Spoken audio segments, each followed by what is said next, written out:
آج ایک خبر پڑی جس کی سرخی یہ تھی: تاریخ میں پہلی پاکستانی حسینہ مس یونیورس مقابلے میں حصہ لیں گی، 5 دوشیزاؤں کا انتخاب۔ یہ پڑھ کے سوچا اس کی کسر رہ گئی تھی۔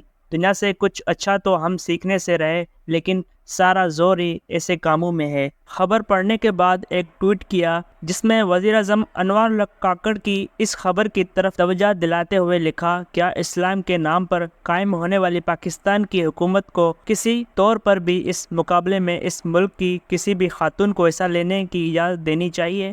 اس مقابلے میں پاکستان کی شمولیت پر ایک طبقہ ضرور واہ واہ کرے گا اور اسے عورتوں اور پاکستان کی ترقی سے جوڑے گا، لیکن یقین جانیں اس کا تعلق نہ عورت کی ترقی سے نہ پاکستان کی ترقی ہے، بلکہ سچ پوچھیں یہ عورت استحصال اور اس کی تہذیب کا مقابلہ ہے۔ بحیثیت مسلمان اور بحیثیت پاکستانی میرے لیے تو یہ ایک شرمندگی کا باعث ہوگا اگر اسلامی جمہوریہ پاکستان کی کوئی خاتون اس مقابلے حسن میں نمائندگی کرتی ہے۔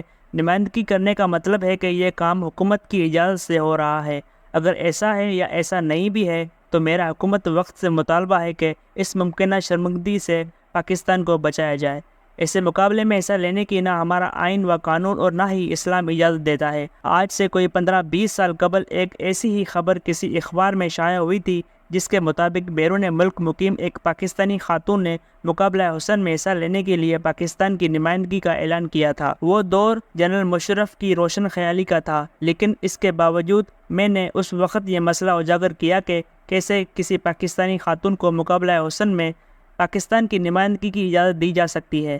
اس دور کے سیکریٹری سوشل ویلفیئر اور کلچر سے بھی میری بات ہوئی، جس پر حکومت کی طرف سے فوری طور پر ایکشن لیا گیا اور اس بات کو یقینی بنایا گیا کہ کسی خاتون چاہے وہ بیرون ملک میں رہتی ہو، اسے ایسے مقابلے میں پاکستان کے نام کو استعمال کرنے کی اجازت نہ دی جائے، اور یوں اس خاتون کو پاکستان کا نام استعمال کرنے سے روک دیا گیا اور ہم ایک ممکنہ شرمندگی سے بچ گئے۔ لیکن اب ہمارے ٹی وی چینلز اس خبر کو ایک بڑا موقع بنا کر پیش کر رہے ہیں اور کہا جا رہا ہے کہ وہ کون خوش قسمت پاکستانی خاتون ہوگی جو اس مقابلے میں حصہ لے گی۔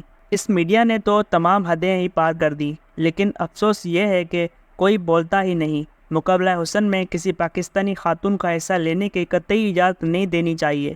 آج شائع ہونے والی خبر کے مطابق مقابلہ حسن میں دنیا میں طویل عرصے سے جاری اور سب سے زیادہ دیکھے جانے والے مقابلہ حسن کی ٹائٹل مس یونیورس کے لیے تاریخ میں پہلی بار پاکستان کی نمائندگی ہوگی۔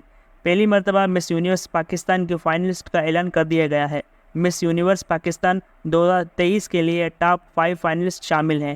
میرا حکومت پاکستان سے سوال ہے کہ کیا اس مقابلے میں حصہ لینے کے لیے حکومت نے کوئی پالیسی فیصلہ کیا؟ کسی پاکستانی خاتون کو مقابلہ حسن میں حصہ لینے کی اجازت دی؟ یہ فیصلہ وزیر اعظم کاکڑ نے کیا یا کابینہ کا یہ فیصلہ ہے، یا یہ کسی وزیر مشیر کی اپنی مرضی اور منشا کے مطابق ہو رہا ہے؟